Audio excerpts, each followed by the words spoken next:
పరిష్కారం చేసి కోర్టులో ఉండే ఇష్యూస్ అన్ని పరిష్కారం చేసి పోలవరాన్ని పరిగెత్తించా పట్టిసీమ తీసుకొచ్చి ఒకే సీజన్లో 120 టీఎంసీ నీళ్లు తీసుకొచ్చి కృష్ణా డెల్టాని స్టెబిలైజ్ చేసిన పార్టీ తెలుగుదేశం పార్టీ. 72% పూర్తి చేశాను.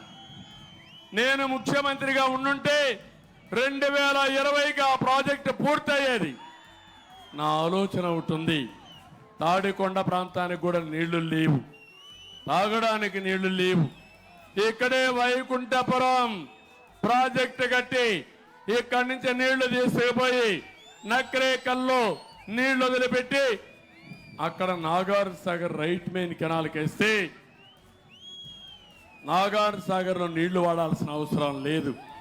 ఇది జరిగి ఉంటే ఇంకో పక్క నా కళ పోలవరాన్ని పూర్తి చేసి నదుల అనుసంధానం చేసి ప్రతి ఎకరాకు నీళ్లు ఇవ్వాలని, మీకందరికీ తాగునీళ్లు ఇవ్వాలని కలలుగన్నాను.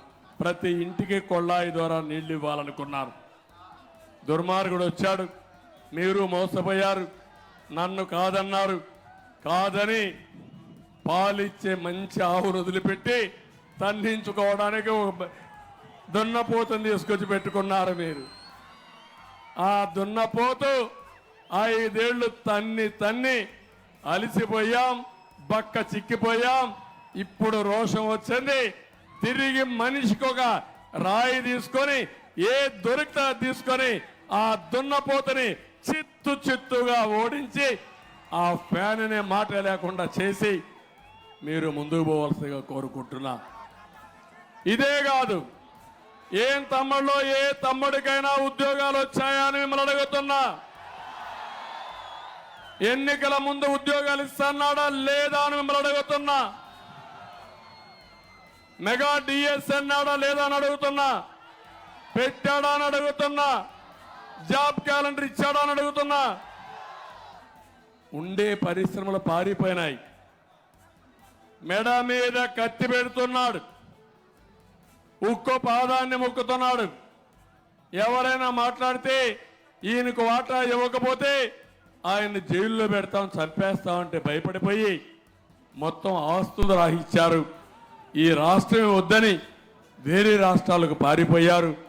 గతి లేని వాళ్ళు, విధి లేని వాళ్ళు మాత్రం రాష్ట్రంలో మిగిలే పరిస్థితికి వచ్చారు.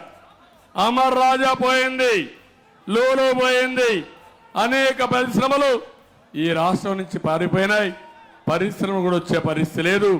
ఈ పిల్లలకి తీరని ద్రోహం చేశారు. ఇప్పుడు నేను అందుకే హామీ ఇచ్చాను, నేను వస్తాను, మెగా డిఎస్సి పెడతాను. ఇక్కడుండే యువతకు హామీ ఇస్తున్నా, మీకు 20 లక్షల ఉద్యోగాలు 5 ఏళ్లలో ఇచ్చే బాధ్యత ఈ కూటమి తీసుకుంటామని మా పిల్లలందరికీ హామీ ఇస్తున్నా. ఉద్యోగం వచ్చే వరకు 3,000 రూపాయలు నిరుద్యోగ ప్రతిస్తాం. జాబ్ క్యాలెండర్ పెడతాం, ప్రభుత్వ ఉద్యోగాలు ఇస్తాం, వర్క్ ఫ్రం హోమ్ తీసుకొస్తాం. అమరావతి హైదరాబాద్ లో చాలా మంది ఎగతాళి చేశారు. ఐటీ తిండి పెడుతున్న వాళ్ళు ఈరోజు వాళ్ళ కొడుకులందరినీ ఐటీ చదివించి ఉద్యోగాలు చేసే పరిస్థితికి వచ్చారు. అందుకే చెప్తున్నా, మళ్ళీ అమరావతిని లేకపోతే రాష్ట్రాన్ని ఉద్యోగ కల్పనలో మన పిల్లలకు అనుకూలంగా చేస్తా. ఇక్కడ కూర్చొని ప్రపంచంలో ఏ కంపెనీలు కావాలన్నా పనిచేసే విధానానికి శ్రీకారం చుడతామని చెప్పి కూడా నేను మీకు తెలియజేస్తున్నా.